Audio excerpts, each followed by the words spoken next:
নমস্কার, ওঙ্কার বাংলার পর্দায় আপনাদের স্বাগত। সঙ্গে রয়েছি আমি সহেলি। নজর রাখবো এখনকার গুরুত্বপূর্ণ খবরগুলিতে। ফের শ্রেয়তাহানির অভিযোগ। এবার অভিযোগ প্রধান শিক্ষকের বিরুদ্ধে। দমদম ভারতীয় বিদ্যা মন্দির স্কুলের অষ্টম শ্রেণীর ছাত্রীর সঙ্গে অশালীন আচরণের অভিযোগ স্কুলের প্রধান শিক্ষক শুভজিৎ ভট্টাচার্যের বিরুদ্ধে। ঘটনার জেরে চাঞ্চল্য ছড়ায় গোটা এলাকায়। বিক্ষোভে নেমেছেন অভিভাবকেরা। দেখে নেব সেই ছবি। ये पिलर में उत्पाद होगी एकदम नोटिक को है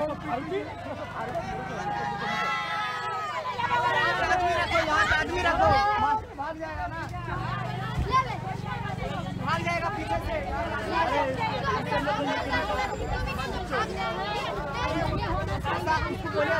बोले उसको साथ में ले चलो ना नहीं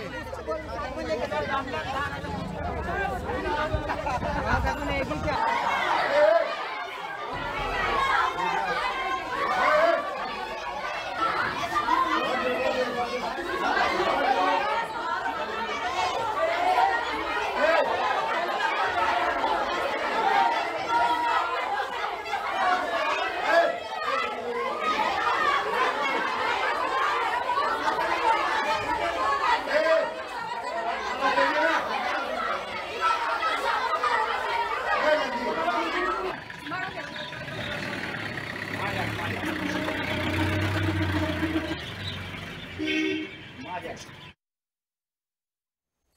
আবারও আসবো এই ঘটনার দিকে। অভিযোগ উঠেছে প্রধান শিক্ষকের বিরুদ্ধে। অষ্টম শ্রেণীর এক ছাত্রীর সঙ্গে অশালীন আচরণ করেছেন ওই প্রধান শিক্ষক, এমনটাই অভিযোগ পাওয়া যাচ্ছে স্কুলের তরফ থেকে এবং অভিভাবকদের তরফ থেকে, যে ওই প্রধান শিক্ষকই ওই অষ্টম শ্রেণীর ছাত্রীর সঙ্গে অশালীন আচরণ করেছেন। আমরা দেখছিলাম সেই ছবি।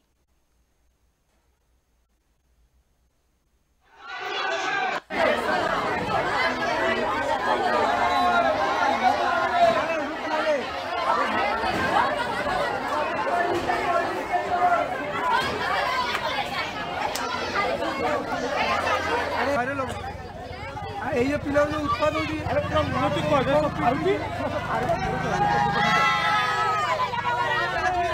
आदमी रखो भाग जाएगा ना भाग जाएगा पीछे से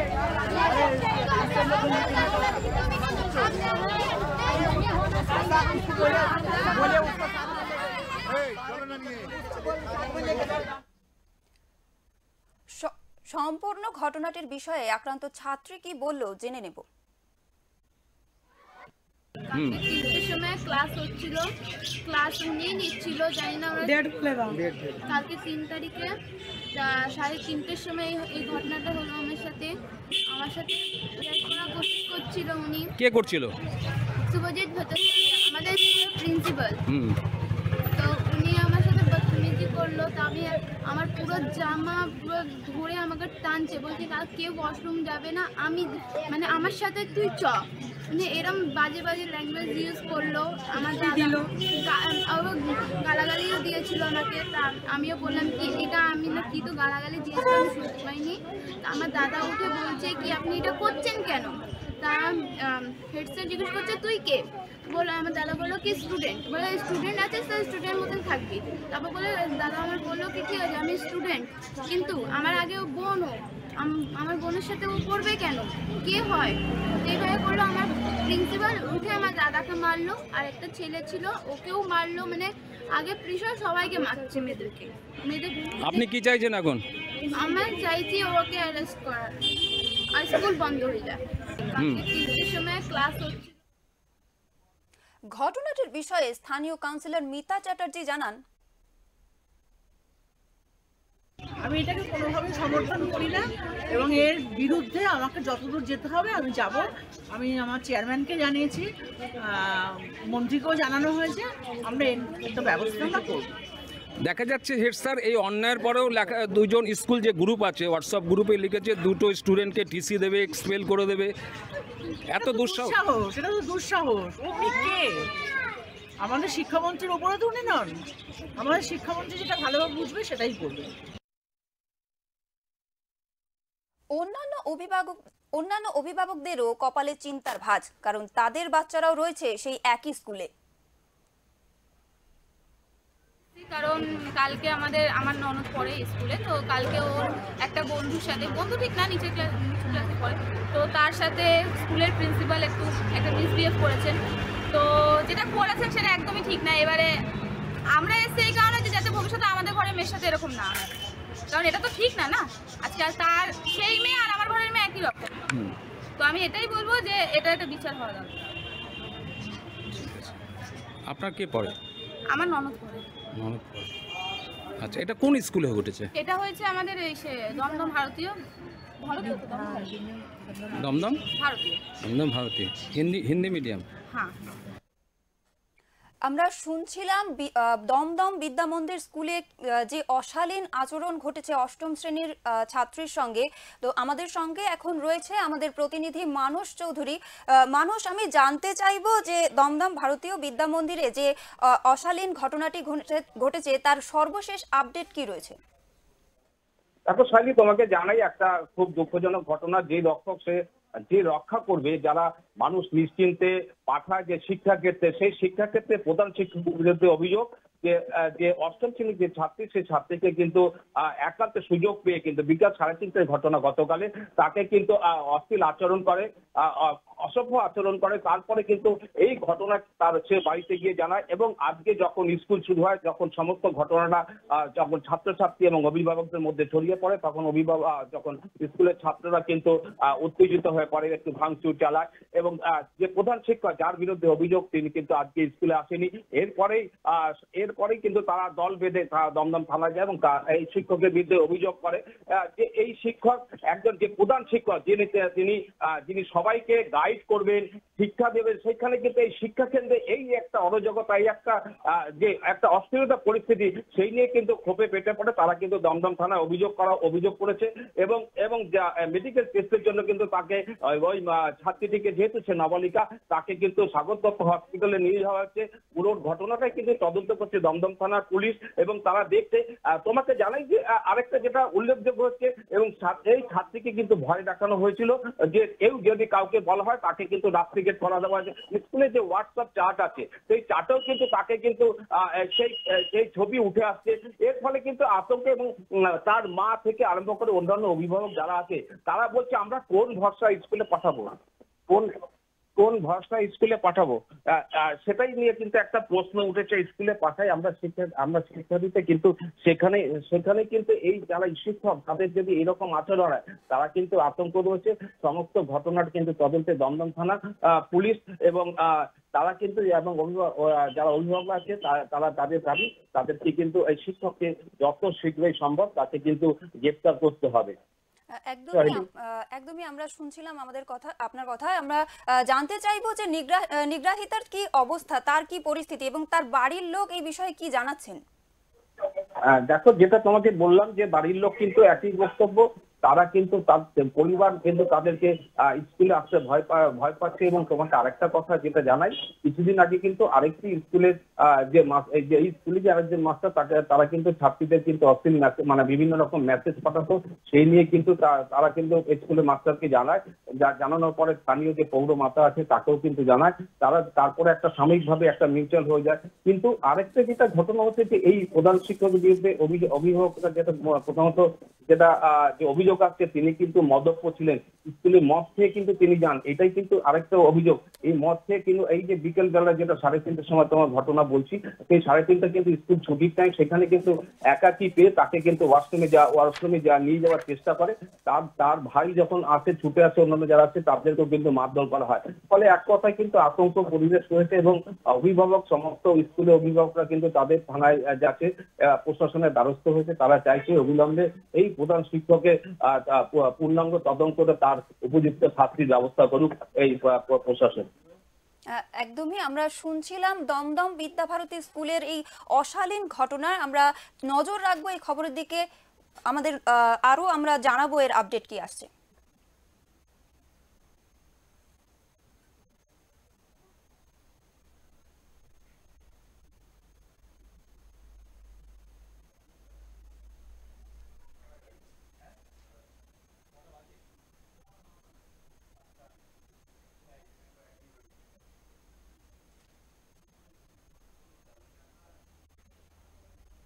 যাদবপুর বিশ্ববিদ্যালয়ের স্বাভাবিক পরিস্থিতি ফিরিয়ে আনতে মঙ্গলবার বিশ্ববিদ্যালয় কর্তৃপক্ষের সঙ্গে শিক্ষক সংগঠনের মিটিং হয়েছে। উপাচার্য ভার্চুয়ালি যোগ দিয়েছিলেন। তারা দাবি জানিয়েছেন ছাত্র সংগঠন নির্বাচন অবিলম্বে চাই, অবিলম্বে পরিবর্তিত বিধি দেওয়া হোক, আগুন লাগার ঘটনায় তদন্ত হোক, ছাত্রের উপর গাড়ি চালানোর ঘটনার এফআইআর হোক, অবিলম্বে ছাত্রদের পুলিশি হেনস্থা বন্ধ হোক, নিরাপত্তার জন্য সরকারের কাছে নিরাপত্তারক্ষীর আবেদন জানানো হয়েছে। সেই দিনের ঘটনার বিচার বিভাগীয় তদন্তের নির্দেশ। এই বিষয়ে যাদবপুরের আধিকারিকরা কি বলছেন জেনে নেব।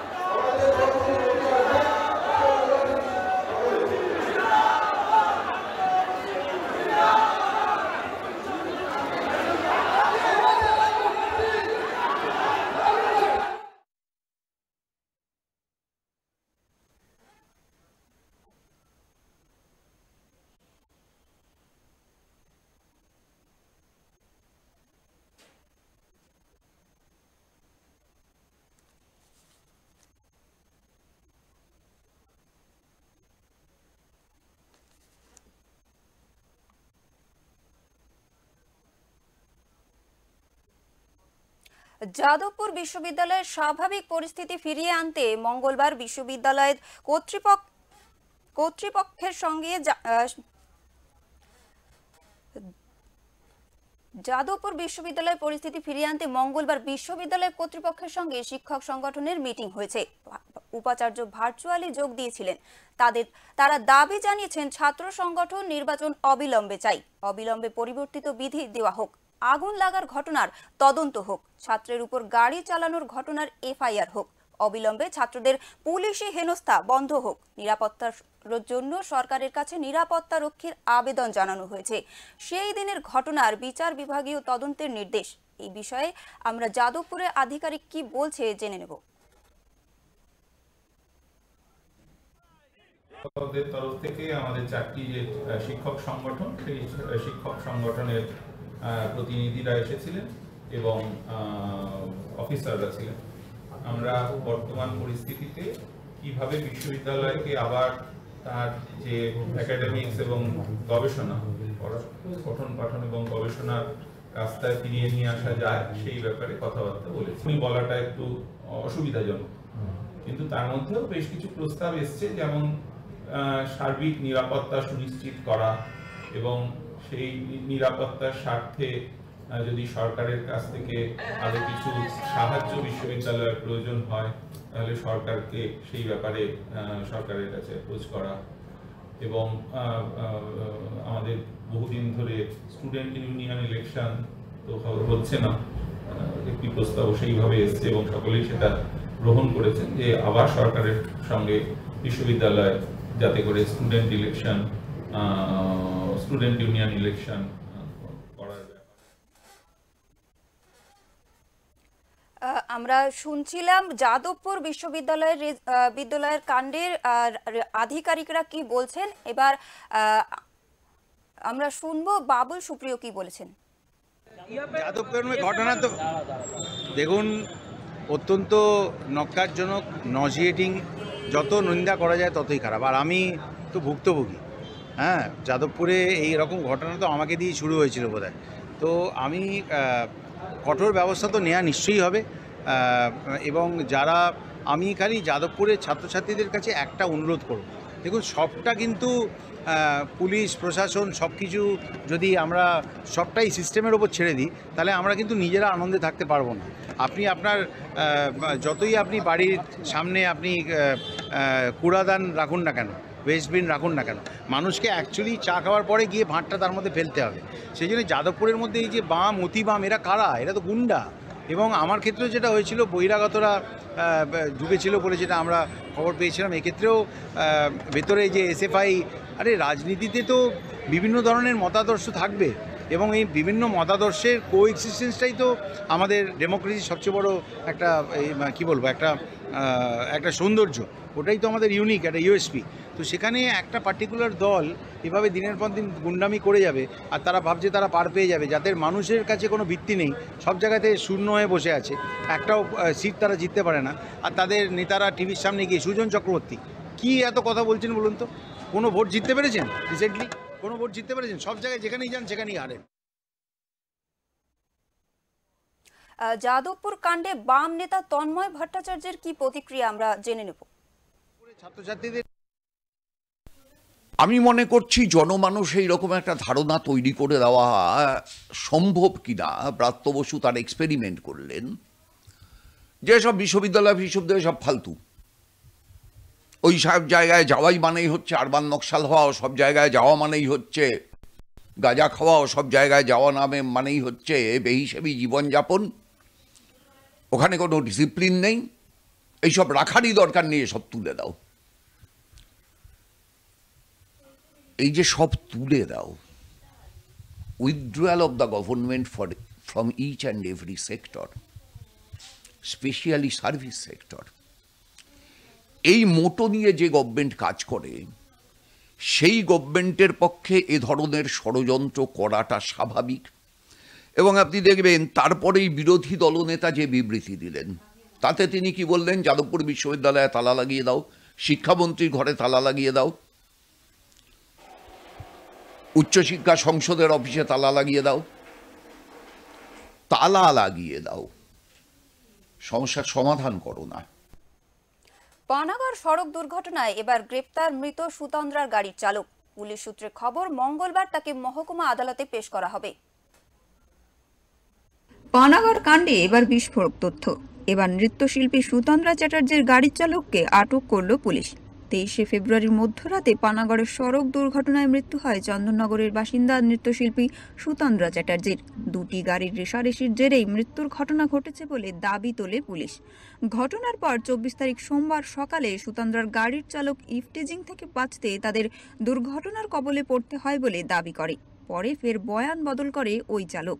অন্যদিকে বারবার বয়ান বদল করার জন্য এবার সুতন্দ্রার মৃত্যু ঘটনায় গ্রেফতার করা হলো তার গাড়ির চালক রাজদেও শর্মাকে। এসিপি কাকসা সুমন কুমার জয়সওয়াল জানান, মঙ্গলবার ভোর রাতে চন্দননগর থেকে তাকে গ্রেফতার করে কাকসা থানায় আনা হয়েছে। বিপজ্জনকভাবে গাড়ি চালানোর অভিযোগ দায়ের করে তাকে গ্রেফতার করা হয়েছে। পুলিশ সূত্রে খবর মঙ্গলবার তাকে মহকুমা আদালতে পেশ করা হয়েছে। দুর্গাপুর থেকে সন্তোষ মণ্ডলের রিপোর্ট, ওমকার বাংলা। ট্যাবের টাকা নিয়েও পরীক্ষায় বসলো না মেদিনীপুর জেলার প্রায় 2000 পরীক্ষার্থী। তবে কি পড়াশোনার জন্য ছাত্রছাত্রীদের দেওয়া এই ট্যাবের টাকা জলে গেল? সোমবার থেকে শুরু হয়েছে উচ্চ মাধ্যমিক পরীক্ষা। তরুণের স্বপ্ন প্রকল্পের মাধ্যমে ট্যাবের টাকা পাওয়ার পরেও জেলায় অনেক পরীক্ষার্থী বসলো না উচ্চ মাধ্যমিক পরীক্ষায়। জেলায় মোট পরীক্ষার্থীর সংখ্যা 30,164 জন, যার মধ্যে ছাত্র রয়েছে 13,912 জন এবং ছাত্রীর সংখ্যা 16,252 জন। মোট পরীক্ষা কেন্দ্রের সংখ্যা 71টি। উলুবেড়িয়া ভীমদেব আদর্শ বিদ্যাপীঠের প্রধান শিক্ষক বলেন, মুখ্যমন্ত্রী কন্যাশ্রী, রূপশ্রী, সবুজ সাথী প্রকল্পের মাধ্যমে বিভিন্ন সুযোগ সুবিধা দেওয়ার পরেও ছাত্রীরা পালিয়ে বিয়ে করছে। পরিবারের আর্থিক সমস্যা থাকার কারণে বেশ কিছু ছাত্র ভিন রাজ্যে কাজের জন্য পাড়ি দিয়েছে। তার আক্ষেপ, মানুষের মধ্যে এখনো সচেতনতার অভাব রয়েছে। এর মূল কারণ আমার যা মনে হয়েছে যে পাবলিক সচেতনতা দরকার এবং আর্থিক দুরবস্থার জন্য তারা এই পথ বেছে নিচ্ছে। আর মেয়েদের ক্ষেত্রে আজকে মানবিক মুখ্যমন্ত্রী উনি কন্যাশ্রীর আয়োজন করেছে, সবুজ সাথী দিচ্ছে, রূপশ্রী দিচ্ছে। তা সত্ত্বেও এই মেয়েরা যে অল্প বয়সে বিয়ে হয়ে পড়াশোনা ছেড়ে দিয়ে সংসার জীবনে প্রবেশ করে যাচ্ছে, এর মূল কারণ হচ্ছে সচেতনতার অভাব। পূর্ব মেদিনীপুর জেলা পরিষদের শিক্ষা কর্মাধ্যক্ষ অর্পণা ভট্টাচার্য বলেন, প্রায় 2000 পরীক্ষার্থী এবছর রেজিস্ট্রেশন করার পরেও পরীক্ষা দেয়নি। তবে এই মুহূর্তে সঠিক কারণ বলতে পারছি না। আশা রাখছি আগামী দিনে সরকার বিষয়টা তদন্ত করবে। আমাদের এবছর পরীক্ষা দিচ্ছে 30,257 এবং ট্যাব নিয়েছে 32,248। এই গ্যাপটা তৈরি হয়েছে ট্যাব নেওয়ার পর, কিন্তু রেজিস্ট্রেশন কত হয়েছিল সেটা কিন্তু সেই সংখ্যাটা আমাদের কাছে নেই। সেটা ওয়েস্ট বেঙ্গল কাউন্সিলই একমাত্র বলতে পারবে স্কুল ওয়াইজ কত রেজিস্ট্রেশন হয়েছে। অন্যদিকে পূর্ব মেদিনীপুরের বিরোধী দলনেতা বামদেব গুচাইত বলেন, ছাত্রছাত্রীদের পরীক্ষায় না বসার একটাই কারণ, এ রাজ্যে পড়াশোনা করেই কেউ ভবিষ্যৎ অন্ধকার করতে চায় না। প্রায় 2000 ছাত্রছাত্রী পরীক্ষায় তারা বসেননি। এর দুটো স্পেসিফিক কারণ। একটি কারণ হচ্ছে ছাত্রছাত্রীরা তারা পড়তে আগ্রহী নয়, তারা অনাগ্রহী। তার কারণ তারা সকলেই অনুভব করেছেন এই রাজ্যে পড়াশোনা করে ভবিষ্যৎ কেউ অন্ধকার করতে চান না। জেলা শিক্ষা দপ্তরের তথ্য অনুযায়ী তরুণের স্বপ্ন প্রকল্পের মাধ্যমে এই জেলায় ট্যাব কেনার টাকা পেয়েছে উচ্চ মাধ্যমিকের 32,248 জন ছাত্রছাত্রী। রেজিস্ট্রেশনের পর তরুণের স্বপ্ন প্রকল্পের মাধ্যমে তাদের মাথাপিছু 10,000 টাকা করে দেওয়া হয়েছিল। তারপরেও প্রায় 2,000 ছাত্রছাত্রী পরীক্ষায় দিতেই বসল না। তবে কি পড়াশোনার জন্য ছাত্রছাত্রীদের দেওয়া এই ট্যাবের টাকা জলে গেল? পূর্ব মেদিনীপুর থেকে প্রদীপ মাইতির রিপোর্ট, ওঙ্কার বাংলা। জনসংযোগে বেরিয়ে মানিকচক গ্রামীণ হাসপাতালের পরিষেবা পরিদর্শন করার পর নানান অভিযোগ, এমনকি সোশ্যাল মিডিয়ায় হাসপাতালের বিভিন্ন সংরক্ষিত জায়গার লাইভ ভিডিও করে চরম বিতর্কে মালদহ জেলা যুব তৃণমূল সভাপতি বিশ্বজিৎ মণ্ডল। যুব তৃণমূল নেতার বিরুদ্ধে ব্লক স্বাস্থ্য আধিকারিকের অভিযোগ, অনুমতি ছাড়া হাসপাতালের চেম্বারে প্রবেশ, চিকিৎসক ও কর্মীদের সঙ্গে দুর্ব্যবহার করেছেন যুব তৃণমূল সভাপতি। জনসংযোগে বেরিয়ে মানিকচক গ্রামীণ হাসপাতালের পরিষেবা পরিদর্শন করতে গিয়ে বিতর্কে জড়ালেন মালদহ জেলা যুব তৃণমূল সভাপতি বিশ্বজিৎ মণ্ডল। অভিযোগ, সোশ্যাল মিডিয়ায় হাসপাতালের বিভিন্ন সংরক্ষিত জায়গার লাইভ ভিডিও করে আইন ভেঙেছেন তিনি। যুব তৃণমূল নেতার বিরুদ্ধে ব্লক স্বাস্থ্য আধিকারিকের অভিযোগ, অনুমতি ছাড়া হাসপাতালের চেম্বারে প্রবেশ, চিকিৎসক ও কর্মীদের সঙ্গে দুর্ব্যবহার করেছেন যুব তৃণমূল সভাপতি। মুখ্যমন্ত্রী মমতা বন্দ্যোপাধ্যায়ের নির্দেশে ইতিমধ্যেই রাজ্যের বিভিন্ন জায়গায় শুরু হয়ে গিয়েছে ভুয়ো ভোটার খোঁজার অভিযান। ব্যতিক্রম নেই মালদহেও। সোমবার মানিকচকের লাইব্রেরি বুথে জনসংযোগ কর্মসূচিতে যান মালদহ জেলা যুব তৃণমূলের সভাপতি বিশ্বজিৎ মণ্ডল সহ এলাকার যুব তৃণমূলের কর্মীরা। বাড়ি বাড়ি পৌঁছে এলাকাবাসীদের অভাব অভিযোগ শুনে নথিভুক্ত করেন তারা। তারপরেই মানিকচক গ্রামীণ হাসপাতাল পরিদর্শনে যান। সেখানেই চিকিৎসা পরিষেবা নিয়ে সরব হন তিনি, কথা বলেন রোগীদের সঙ্গে। আর এই সমস্ত ঘটনায় সোশ্যাল মিডিয়ায় লাইভ ভিডিও করে সকলের সামনে তুলে ধরেছেন মালদহ জেলা যুব তৃণমূল সভাপতি বিশ্বজিৎ মণ্ডল।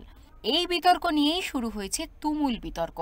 এই বিষয়ে মালদহ যুব তৃণমূল সভাপতি জানান, সেটা আমার কিছু বলার নেই, কারণ আমার ফেসবুক অফিসিয়াল পেজে লাইভ ছিল।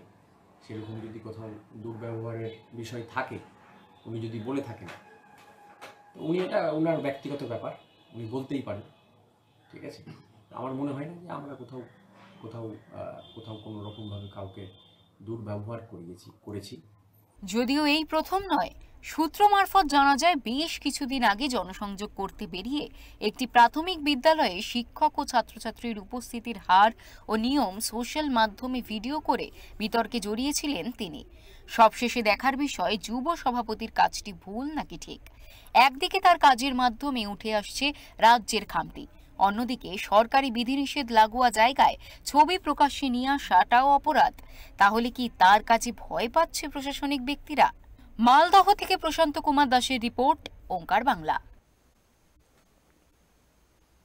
বাংলায় চিকিৎসা ক্ষেত্রে ফের জালিয়াতি, এবার হাহাকার র্যাবিস ভ্যাকসিনের।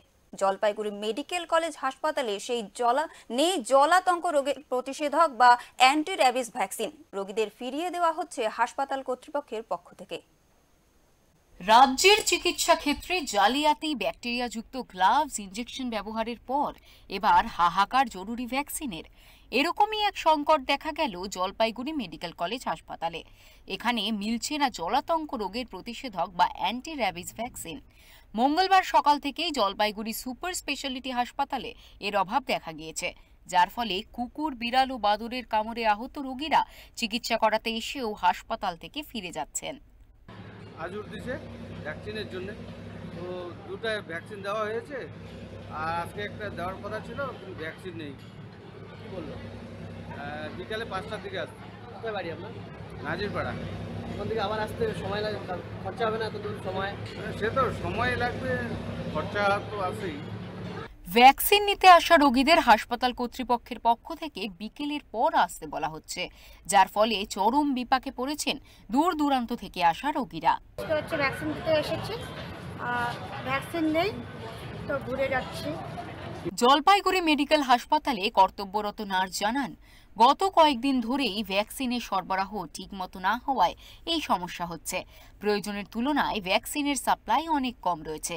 এদিকে রোগীদের বেশিরভাগই নাবালক, এজন্য হাসপাতাল থেকে ভ্যাকসিন না মিলায় সন্তানদের নিয়ে আসছে আবহাওয়ার খবরে। মার্চের শুরুতেই তাপমাত্রা ঊর্ধ্বমুখী, বেলা বাড়ার সঙ্গে সঙ্গে পাল্লা দিয়ে বাড়ছে রোদ। উত্তর ও দক্ষিণবঙ্গের কোথাও বৃষ্টির সম্ভাবনা নেই, তবে তাপমাত্রার ওঠানামা চলবে রাজ্য জুড়ে, এমনটাই জানিয়েছে আলিপুর আবহাওয়া দপ্তর। পারদ চললেও সপ্তাহের মাঝে আবার কিছুটা নামবে তাপমাত্রা। উত্তরবঙ্গের কিছু জায়গায় কুয়াশার সম্ভাবনা। দক্ষিণবঙ্গে তাপমাত্রা ওঠানামা করবে। আগামী কয়েকদিন পরিষ্কার আকাশ থাকবে। আগামী 4-5 দিনে বৃষ্টির সম্ভাবনা নেই। ভোরে এবং সন্ধ্যার পর মনোরম আবহাওয়া। দিনের বেলায় উষ্ণতা ও আর্দ্রতা বাড়বে। রাতে সামান্য অস্বস্তিকর আবহাওয়া হতে পারে।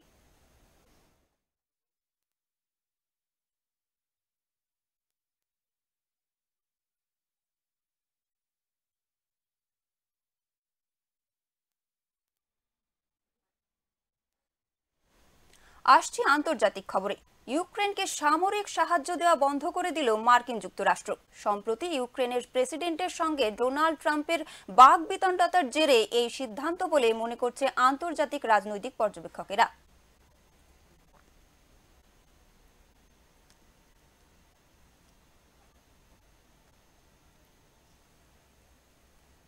জেলেন্সকি গত 28 ফেব্রুয়ারি হোয়াইট হাউসে গিয়েছিলেন। উদ্দেশ্য ছিল মার্কিন যুক্তরাষ্ট্রের সঙ্গে খনিজ চুক্তি স্বাক্ষর করা, কিন্তু মার্কিন প্রেসিডেন্ট ডোনাল্ড ট্রাম্প এবং ভাইস প্রেসিডেন্ট জেডি ভান্সের বৈঠকের সময় উত্তপ্ত বাক্য বিনিময় হয়, যার ফলে মাঝপথে ভেস্তে যায় বৈঠক। জেলেন্সকি এবং তার প্রতিনিধি দলকে হোয়াইট হাউস ছেড়ে বেরিয়ে যেতে বলা হয় ট্রাম্প প্রশাসনের তরফে। সেদিন মধ্যাহ্নভোজ না সেরে বেরিয়ে যান ইউক্রেনের প্রেসিডেন্ট। সেই ঘটনার আজ পড়ল এবার ইউক্রেনের সামরিক সাহায্যে। ডোনাল্ড ট্রাম্প স্পষ্ট জানিয়ে দিয়েছেন, আপাতত ইউক্রেনকে আর সামরিক সাহায্য দেবে না মার্কিন যুক্তরাষ্ট্র। সংবাদ সংস্থা এএফপি এই খবর জানিয়েছে। হোয়াইট হাউসের এক আধিকারিক সংবাদ সংস্থাকে বলেন, শান্তি ফেরানোর লক্ষ্যে স্থির রয়েছেন প্রেসিডেন্ট ডোনাল্ড ট্রাম্প। আমাদের বন্ধুরাও সেই একই লক্ষ্যে স্থির থাকুক, আমরা সেটাই চাই। তাই আপাতত ইউক্রেনকে সামরিক সাহায্য বন্ধ রাখা হচ্ছে। রাজনৈতিক পর্যবেক্ষকদের মতে ইউক্রেনকে সামরিক সাহায্য বন্ধ করে দিয়ে জেলেন্সকির ওপর চাপ তৈরি করতে চাইছে মার্কিন যুক্তরাষ্ট্র। ইউক্রেন যাতে শান্তি চুক্তিতে রাজি হয় সেই জন্যই এমন সিদ্ধান্ত নিয়েছেন ট্রাম্প। ব্যুরো রিপোর্ট, ওঙ্কার বাংলা। শেষে একটু অন্যরকম খবর। ট্রাম্প বললেই জেগে ওঠে কলকাতা শহরের ছবি। 152 বছর ধরে এই শহরের পথে তার চলাচল বিশ্বের কাছে কলকাতার ঐতিহ্যের প্রতীক হয়ে উঠেছিল। অধুনা যানবাহনের চাপে তা ম্লান হতে হতে এখন নিশ্চিহ্নের পথে।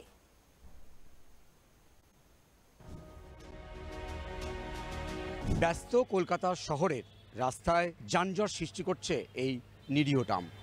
এই অভিযোগে ট্রাম্প তুলে দেওয়ার সিদ্ধান্ত নিয়েছে রাজ্য সরকার। শহরের বুক থেকে হারিয়ে যেতে চলেছে কলকাতার ঐতিহ্য। শেষ হয়ে যাচ্ছে প্রায় 152 বছরের উজ্জ্বল ইতিহাস। যে ট্রামকে বর্তমানে অবহেলার চোখে দেখা হচ্ছে, ব্রিটিশ কলকাতায় এই ট্রাম ছিল কলকাতার গুরুত্বপূর্ণ যান। সত্যজিৎ রায়ের মহানগর থেকে রণবীর কাপুরের বরফি সহ হিন্দি ও বাংলার বহু সিনেমা চিত্রিত হয়েছে এই ট্রামে। এভাবে কলকাতার ট্রামের সঙ্গে জড়িয়ে আছে হাজারো নস্টালজিয়া। গত শতকের 90 দশক পর্যন্ত ট্রাম ছিল কলকাতার আইডেন্টিটি। বহু খুশির সঙ্গে জড়িয়ে আছে বাঙালির এক বেদনাদায়ক কাহিনী। ট্রামের তলায় চাপা পড়ে মারা গিয়েছিলেন বাংলার প্রাণের কবি জীবনানন্দ দাশ। ভারতের মধ্যে প্রথম ঘোড়ায় টানা ট্রাম চলে কলকাতায়। শিয়ালদা থেকে সার্কুলার রোড হয়ে বউবাজার ও ডালহাউসি হয়ে তৎকালীন আর্মেনিয়া ঘাট পর্যন্ত প্রথম ট্রাম লাইন পাতা হয়। ট্রাম চালাতে অস্ট্রেলিয়া থেকে ঘোড়া নিয়ে আসেন তৎকালীন পুরকর্তা জাস্টিস এফ পিস। প্রথম ঘোড়ায় টানা ট্রাম চলে 1873 সালের 24শে ফেব্রুয়ারি। এরপর 1902 সালে 27শে মার্চ প্রথম কলকাতার রাস্তায় চলে বৈদ্যুতিন ট্রাম। একবার দেখে নেওয়া যাক ট্রাম বন্ধের পিছনে রাজ্য সরকার কি কি যুক্তি দিয়েছে। ধীর গতির ট্রামের জন্য যানজট তৈরি হচ্ছে ব্যস্ত কলকাতার রাস্তায়। ট্রাম লাইনের জন্য শহরে দুর্ঘটনা বাড়ছে। ট্রামের লাইনে ফেসে গিয়ে নষ্ট হচ্ছে গাড়ির চাকা। ট্রাম চালাতে বছরে ৫ কোটি টাকা ভর্তুকি দিতে হয়। যদিও সরকারের যুক্তি মানতে নারাজ কলকাতার ট্রাম ইউজার অ্যাসোসিয়েশনের সভাপতি দেবাশিস ভট্টাচার্য। তা মানে ট্রান্সপোর্ট মিনিস্টার, মেয়র এরা নিজেদের ওই ট্রান্সপোর্ট এক্সপার্টদের থেকেও, টাউন প্ল্যানারদের থেকেও নিজেদের বড় মাতব্বর ভাবেন। সেই জন্যই আজকে সেরকম এই ঘটনার দিকে হচ্ছে। কোনো যুক্তি দিয়ে আপনি ট্রামকে তুলতে পারবেন না। আর এই যুক্তিগুলো কিন্তু আমি মানে হেরিটেজ নিয়ে আমি কথা বলছি না। আমরা হেরিটেজ কনজারভেশনের লোক নয়। আমাদের মতে হচ্ছে এটা একটা bare necessity for the citizens for a better urban life, আর তার সঙ্গে হেরিটেজ বা যে ঘটনাটা রয়েছে এটা আমাদের একটা বোনাস, যে আমরা 150 বছর ধরে যে সিস্টেমটা চালাচ্ছি আমরা এটা পরিচিত, এটার সঙ্গে আমাদের একটা হার্ট টু হার্ট রিলেশন আছে ইত্যাদি। কিন্তু আমাদের আসল কার্য হচ্ছে যে এটা হচ্ছে একটা অত্যন্ত ইকোনমিক পাবলিক ট্রান্সপোর্ট, এটা এনভায়রনমেন্ট ফ্রেন্ডলি, এটা হচ্ছে user friendly, very long lasting, যেটাকে অপারেশনাল কস্ট, রানিং কস্ট এগুলো হচ্ছে মিনিমাম। সেই জন্য ট্রামের ভাড়াও এত কম। ট্রাম সংক্রান্ত মামলায় একটি অ্যাডভাইজারি কমিটি গঠন করে কলকাতা হাইকোর্ট। হাইকোর্টের প্রধান বিচারপতি টি.এস. শিবজ্ঞানম ও বিচারপতি চৈতালি চট্টোপাধ্যায় ডিভিশন বেঞ্চ নির্দেশ দেয়, অ্যাডভাইজারি কমিটির রিপোর্ট না আসা পর্যন্ত পিচ ঢেলে শহরের কোনো ট্রাম লাইন বন্ধ করা যাবে না। বর্তমানে কলকাতায় মাত্র 2টো রুটে চলাচল করে ট্রাম। 25 নম্বর রুট গড়িয়াহাট ধর্মতলা ও 5 নম্বর রুট শ্যামবাজার ধর্মতলা। কলকাতায় মোট 7টি ট্রাম ডিপো রয়েছে, যা হলো বেলগাছিয়া, রাজাবাজার, পার্ক সার্কাস, গড়িয়াহাট, টালিগঞ্জ, কালীঘাট, খিদিরপুর। এছাড়া ট্রামের ওয়ার্কশপ রয়েছে নোনাপুকুরে। কেন কলকাতার ঐতিহ্য ট্রামকে তুলে দিতে চাইছে রাজ্য? কলকাতা ট্রাম ইউজার অ্যাসোসিয়েশনের সভাপতি দেবাশিস ভট্টাচার্যের অভিযোগ, ট্রাম ডিপোগুলো বেচে দিতে চায় সরকার। দেখুন, এইগুলো আপনি গেস করতে পারেন, এটা তো কোনো লিখিত পড়িত কিছু নেই, কিন্তু যখন আপনি টালিগঞ্জ ট্রাম ডিপোতে দেখছেন যে একটা ওরকম হিউজ রেসিডেন্সিয়াল অ্যাপার্টমেন্ট তৈরি হচ্ছে, বেলগাছিয়াতে হচ্ছে, তখন তো এটা মনে হওয়া স্বাভাবিক। বা ইলেকট্রিক সাপ্লাইকে যখন দেওয়া হচ্ছে, এই ক্যালকাটা ইলেকট্রিক সাপ্লাই তো ইলেকট্রাল বন্ডে 400 কোটি টাকা ডোনেট করেছিল, এগুলো তো সব খবরের কাগজে বেরিয়েছে, ফলে এটা না ভাবার কোনো কারণ নেই। পশ্চিমবঙ্গ সরকার টোটাল বেসরকারি সরকারি গণপরিবহন ব্যবস্থাটাকে পুরো লাটে তুলে দিতে চাইছে, পুরো একদম। টালিগঞ্জ কোম্পানি যেমন বেলানি গ্রুপকে দেবে, শ্যামবাজারটা আরেকটা গ্রুপকে দেবে, আরেকটা সুরেখা গ্রুপকে দেবে, বিভিন্ন ধরনের কোম্পানিগুলোকে এগুলো দেবে সব। এই মানে লুটে পুটে খাও, এই রাজ্যের সরকার চলছে আর কি। ট্রামটাকে তুলে দেওয়ার পথে একটা রাস্তা আছে। ট্রাম উঠে যাওয়ার খবর শুনে মন খারাপ ট্রাম প্রেমীদের। এইটা একটা ঐতিহ্যবাহী জিনিস, তো এটা একদম পুরোপুরিভাবে বন্ধ না করে দিয়ে কিছু এমন স্মৃতি জড়িয়ে আছে কলকাতা শহরে ট্রাম নিয়ে, যে এটা পুরোপুরি বন্ধ না করে দিয়ে এমন একটা টাইম করুক যে টাইমের মধ্যে সবাই এটার আনন্দ উপভোগ করতে পারবে। এই ট্রামটা আমাদের বহুকালের জিনিস, আমাদের ব্রিটিশ আমলের জিনিস, একটা একটু আনন্দও আছে, সেই হিসেবে চাপলাম। আবার ঘুরে আবার এখানেই আসবো, এসে আমাদের বাড়ি হচ্ছে হাওড়া, আবার এখান থেকে আবার বাসে চড়ে আবার হাওড়া চলে যাবো। ট্রামটা থাকা ভালো, উঠে যাওয়াটা ঠিক না। এটা একটা ঐতিহাসিক জিনিস, থাকা ভালো, উঠে যাওয়াটা ঠিক হচ্ছে না। তবে সাধারণ মানুষ চাইছেন এই ঐতিহ্যবাহী ট্রাম আবার ছুটে বেড়াক কলকাতার এ প্রান্ত থেকে ও প্রান্ত, কারণ এটা প্রায় 150 বছরের ঐতিহ্য বহন করছে। ক্যামেরায় রবি দত্তের সঙ্গে বিশ্বজিৎ হালদার, ওঙ্কার বাংলা। খবর এখনকার মতন এই পর্যন্তই। আরও খবরের জন্য নজর রাখুন ওঙ্কার বাংলার পর্দায়। নমস্কার।